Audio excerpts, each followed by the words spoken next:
I'm Isaac. I'm Brandy. That's Melissa. And this is Melissa. She's the baby of the family. So our story basically starts out as Melissa is our third born. She was, let's see here. She was 2 weeks old. Their 2-week checkup, she stopped breathing. She quit breathing in front of the doctor.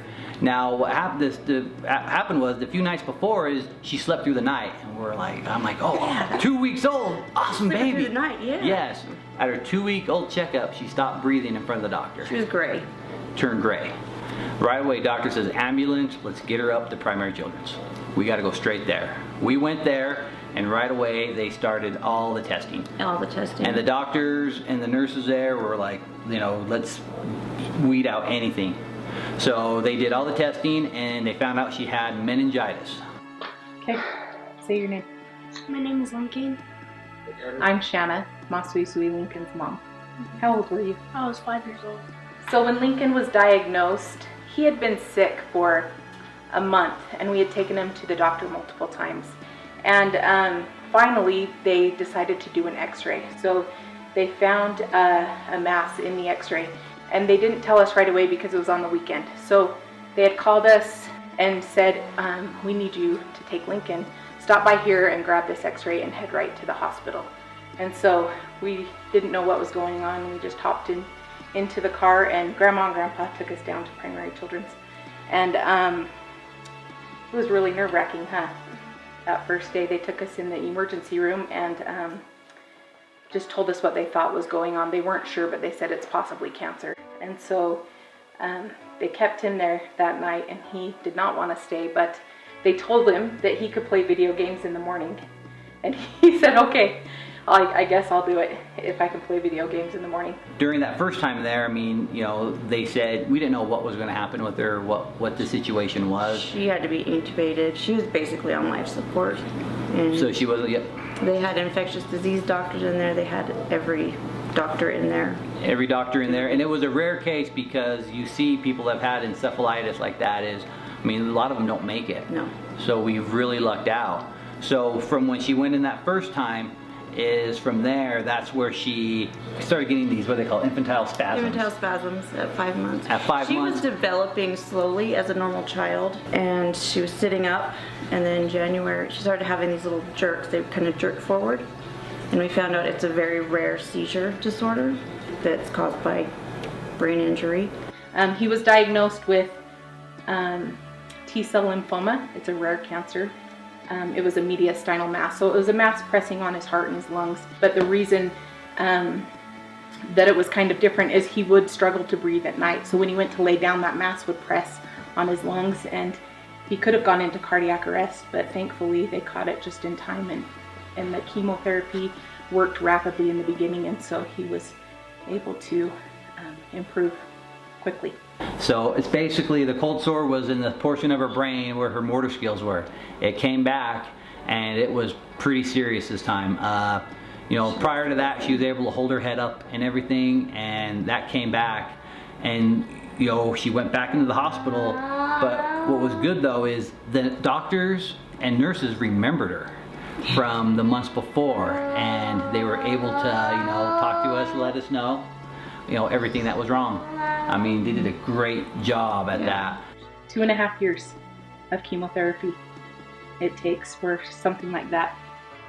A lot of stays in the hospital.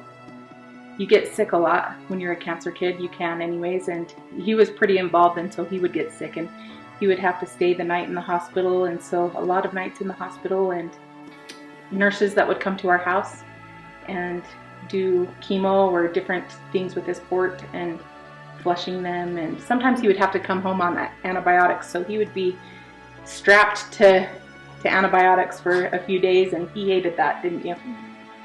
One day I caught him out on the trampoline, and he had his port accessed, and you have a needle in your chest, and I was just like, oh, Lincoln, I don't think you should be doing this, but his doctors and nurses caught on quick that whatever Lincoln was going to do, he was going to do.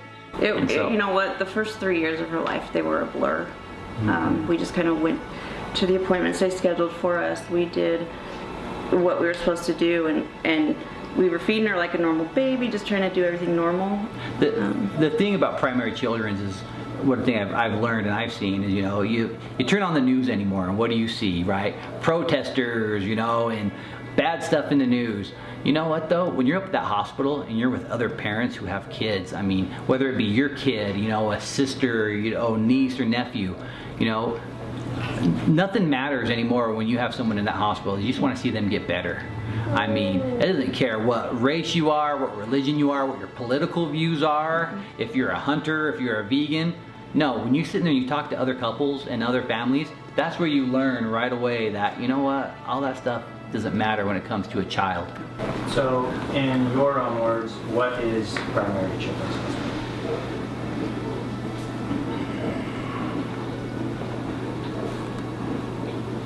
They saved her life. They gave me a little girl. They saved our daughter. That's what they did. This is the one thing, when it comes to having a special needs child, everybody says, the people that tell me all the time that say, oh man, it must be hard. I'm like, you know what, it isn't. I mean, you want unconditional love. You know, she's proof right there. She doesn't care about anything else, just wants your attention. You know, she don't care about a phone. She don't care about money. She don't care about clothes. You know, It taught us compassion. compassion. What do you remember most about Primary Children's Hospital? Just like all the doctors and like all the Who was your favorite nurse? Lindsay. Lindsay. What did she do when you were like your last chemo? He had a silly string fight. Where she said, if you bring silly string, we'll have a fight. They got it all over the room, huh? He had to change rooms because he got it all over the place. And they cleaned it all up like it was no big deal. It was awesome. I normally make a lot of money during the summer, so I was like gonna donate some money. He wanted to donate $200, right? Of your own money. He works for his grandpa a lot of times during the summer, so he wanted to do that. And so when you contacted him, I think that was exciting, an exciting start to be able to give back and remember that it's important to help the next guys in line. If you ever take the time to go up to Primary Children's Hospital, you'll see that there are families there who, you know, don't have the means like some of us do, but they want the best care for their child. You know, a parent's love for their child, grandparents' love, aunts, uncles, brothers, sisters, for any child that is. It's, you know, you can't measure it, and you want the best care for them. All the money raised tonight will go directly towards Primary Children's, and they're going to put it towards the areas that need it the most. Alright guys, as you know, we are premiering our 2018 Hush movie tomorrow night in Salt Lake City. Now, tickets are already sold out, and thank you guys who bought tickets who are gonna come out to the show, but we understand not everyone can be there. Guys, so what we're doing this year is we're taking all the proceeds from the event, everything that's collected through the sales of movie tickets, raffle tickets, and also the sales of a limited edition t-shirt, which we'll give you more details on, but we want you guys to know that we're donating the money to Primary Children's Hospital right here in Salt Lake City. So the support we're getting already is overwhelming, and we know a lot of you guys want to donate.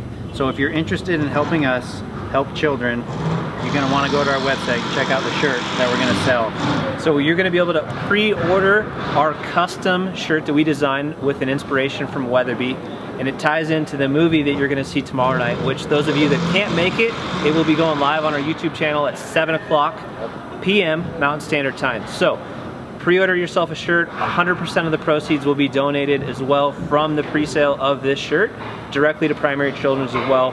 You may not have Primary Children's in your particular state, but we encourage you to go out, support a local charity that you're passionate about, give back, take some action. We are so excited to share this movie with you, but more importantly, we're very excited about donating a bunch of money directly to Primary Children's. Thank you guys for all the support, and thank you guys for all the great feedback. We are super excited about this project. We're super excited to share it not only with people at home, but with you guys on YouTube. Like Brian said, it will air tomorrow night, so make sure you'll watch it and purchase your shirt. It's a rad shirt, and all the money will go back to Primary Children's Hospital. So thank you guys so much. Thanks again, guys, and for those of you who can make it to the movie, we'll see you tomorrow. See you guys. And if not, hope you enjoy the show. No point too.